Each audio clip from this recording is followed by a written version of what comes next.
Are you sick of constantly struggling with relationships over and over and over again? Doesn't matter what you try, it still ends up the same way and you're so sick of it and you don't know what to do. Then it's definitely time to learn something about attachment styles. Hello, I'm Emilia, psychotherapist and founder of Healthy Story. And in the next couple of weeks on this channel, we'll talk about attachment styles. For me, this is an extremely important topic, especially for people who struggle in their relationships. I see the tremendous effect of knowing your attachment style, understanding how it works, also knowing what is the attachment style of the person in front of you and how those two interact. And I see how supportive this is in my own relationships and also in the lives of people I work with in therapy.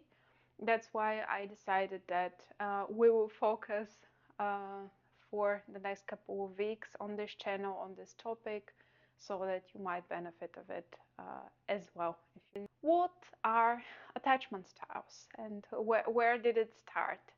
First, I want to say that there is difference between attachment style and love languages. So if you've heard about love languages, but you're not quite sure what attachment style is, keep listening.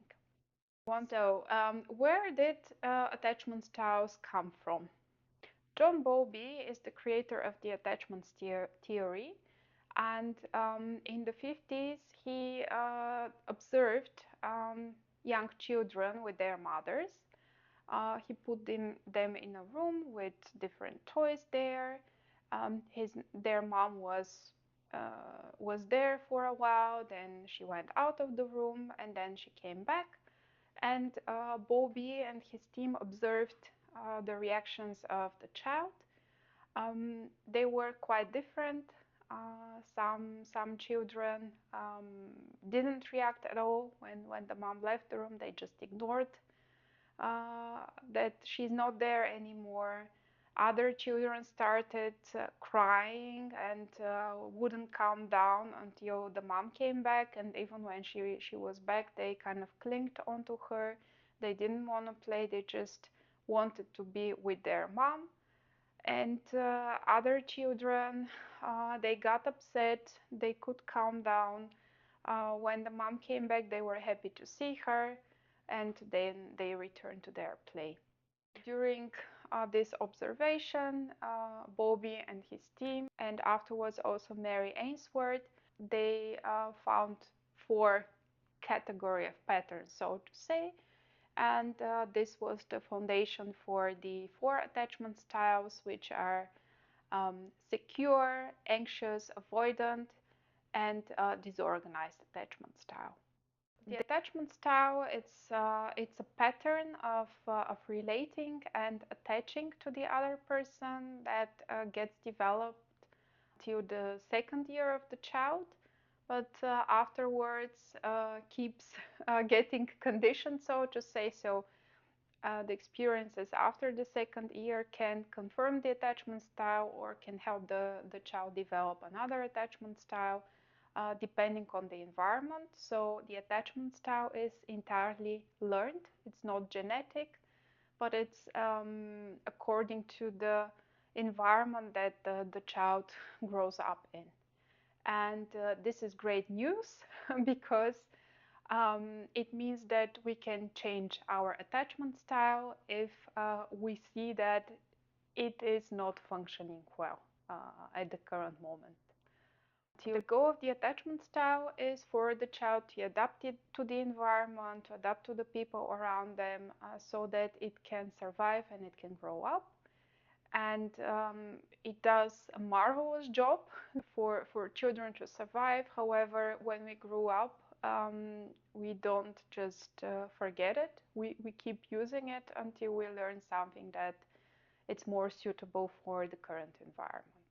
For attachment style, main goal is survival, But in adulthood years, if we want to thrive in our relationships, feel good in our relationships, we need to be more conscious about it and make some steps to develop if we are more towards the insecure attachment styles. We'll tell you a bit about the attachment styles and how we can recognize which one we have in the current video. And in the next couple of weeks, we will dive deeper in the different attachment styles and also what we could do in order to develop a more secure attachment style. Secure attachment style, the child grows up in a stable environment where there are clear boundaries, clear rules, and there are not many surprises in this environment, so the child knows what to expect, what's allowed, what is not allowed. And generally, the feeling that the child gets from the environment, from his family, is that he's welcome, his emotions matter, his presence matter, his needs matter. The child gets a lot of attention, also a lot of support, and is allowed some freedom, is allowed to get curious, to explore the world, to meet other children, um, to be his own person as well. So the child gets a lot of support and freedom. At the same time, it learns to go to the parent when it needs some support, something's missing, or there is difficult emotion and the child doesn't know what to do with it. Of course, children need adults in order to process their emotions, and they learn from their parents how to manage their emotions, how to process them, and grow up to be stable people, secure people with this secure attachment style. Um, they feel that generally the world is a welcoming place. Um, they feel their need for forming connections and they feel joy having people around them. But also they can take care of their own emotions, take care of themselves. They don't have problem taking care of someone else. And if they need something, they can ask directly, and also they can take care of themselves if needed. They're very realistic, so they don't expect others to read their mind or know everything and guess how exactly they want things to be done. But they observe, they share how they feel, they share what they need, and also they look for compatibility. So if they see that someone is mean to them generally and doesn't react in a friendly way to them, they will just remove themselves from the situation because it's not the right fit. Or generally, if the two people want completely different things, okay, we are not compatible. They may try to talk about it and see if there is another solution, but generally they're okay with putting effort into the relationship, but also walking away if they see, okay, it's just not working, doesn't matter to stay there. So they have this realistic approach. Of course, they're human as well. They have their own difficulties. They also need to learn different things, um, but do have very secure, realistic approach and are quite balanced. Next, we have the anxious attachment style. Those people have grown up in an environment where there was warmth and support, and they felt loved and appreciated, but only at certain times. So they felt this warmth, but it was taken away at some point, and then it came back, but then it was taken away again. Often this happens in one parent families where, let's say, it's a single mom who takes care of the child without much support, and she needs to go to work. And when she's there, she is caring and spends time with the child and shows the child that she loves it. But then she needs to work a lot, and it's um, not present for quite some time. And this is how the child develops this anxious attachment. What happens is that the child gets extremely focused on the outer world and on other people. It tends to put others onto pedestal. So others' needs are more important. They know better. I'm not so important. I need to deserve for someone to love me or take care of me. And as grown-up people, they feel like they're a lot. They feel like they're too much, too much emotions, too many needs. They try really, really hard to please people, and they often have difficulties to stand up for themselves and put boundaries, and often let people walk all over them. Also, what's very typical for them, they have really hard time with their own emotions. They don't know how to regulate them. They didn't learn this as children, and even as adults, they tend to depend on other people to help them regulate their own emotions. They don't know how to do this by themselves. Often they have the feeling that they cannot deal with life on their own. They need someone else um, to take care of them, although in reality they're quite capable, smart, put a lot of effort, but they still feel like they're not good enough. They're not grown-ups yet. The other attachment style is the avoidant. We can perceive it as the opposite of the anxious attachment style. The people with avoidant attachment style, they grew up in an environment where um, maybe their material needs were taken care of. There was food on the table, it was warm, they had clothes, and that's it. Their emotional needs were neglected. They didn't have support. They needed to take care of themselves, basically. Um, there wasn't anyone there, so they learned that no one's going to come and save them. No one's going to come and take care of them. They need to fend for themselves. They need to take care of themselves, and they grew up very fast. From outside, such people look extremely capable. They know what they're doing. They're goal-oriented, but inside it's very empty. So their emotions are often shut down. They're overregulated. They rarely feel them, especially when there is another person involved. They can shut down. They feel the need to have someone around them, but also have deep fear of letting someone close.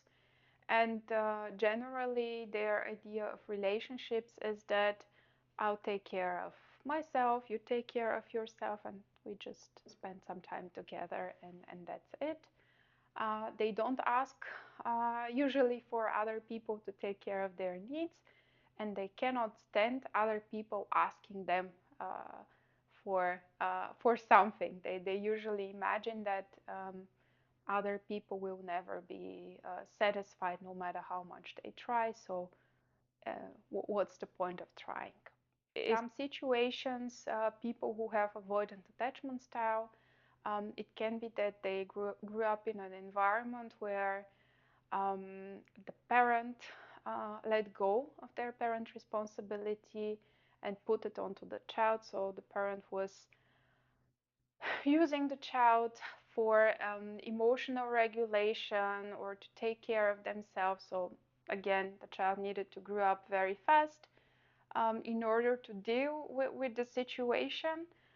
But what stays with a person who grew up in such an environment where the parent was drowning them in their emotions is that emotions are dangerous. Also, letting someone close is dangerous, and they are afraid of the intensity of relationships because this is what they've sold. They've been trapped into such a relationship. That's why it's very difficult for them to let someone close. And often avoidance and anxious people, they tend to attract each other and get into relationships, and each of them tends to think that you are the problem, so the other person needs to change, needs to do something, and then the relationship would get better. But in reality, both have very unbalanced ideas about relationships, um, and need to take some steps to get more secure. The fourth attachment style is the disorganized attachment style. Um, we can perceive it as a combination of both, uh, although it, it is slightly different. It's a bit more than just a combination of anxious and avoidant. Um, Such people usually grew up in an extremely chaotic environment where they didn't know what to expect. That's why they develop more attachment styles. It's not only one, so that they have the capacity to adjust to the environment day by day because every day it was something different. Often those are families where one of the parents has some kind of addiction or mental problems. It can be that one parent was depressed, um, and could not um, take care of the child. The child needed to take care of them, and sometimes they were in a good state.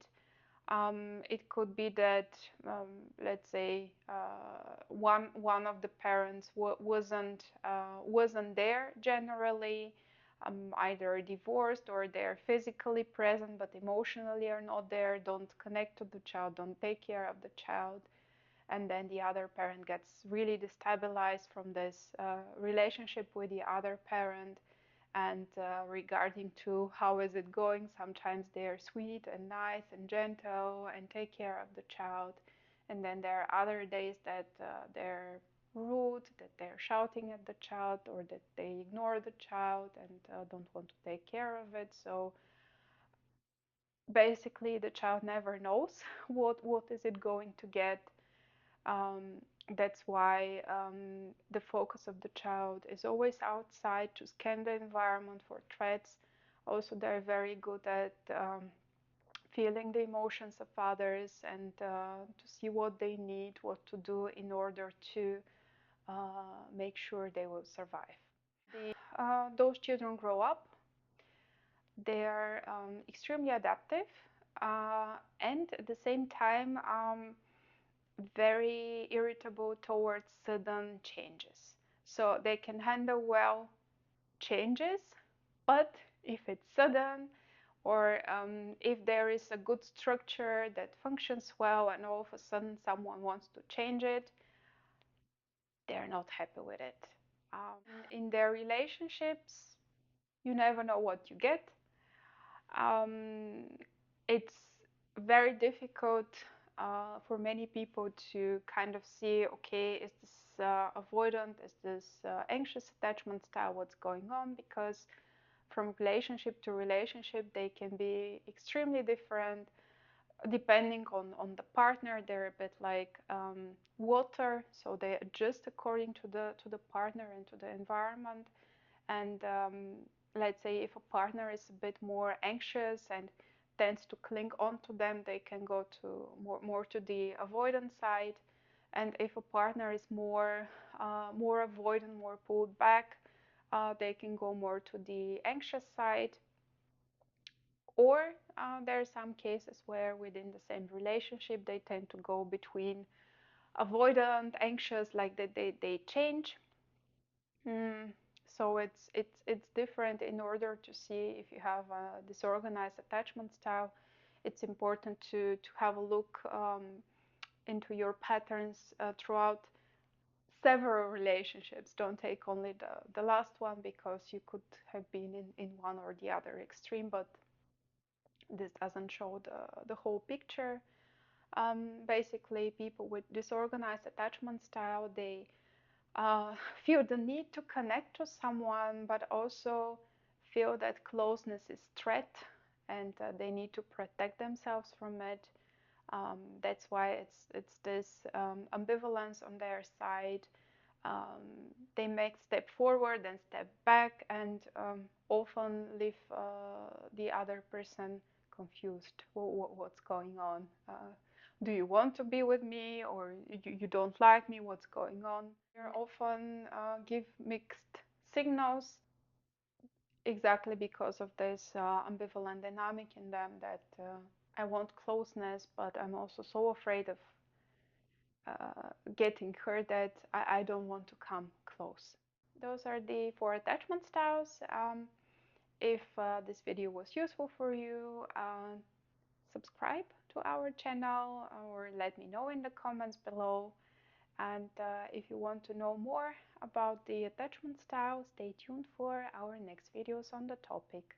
Take care.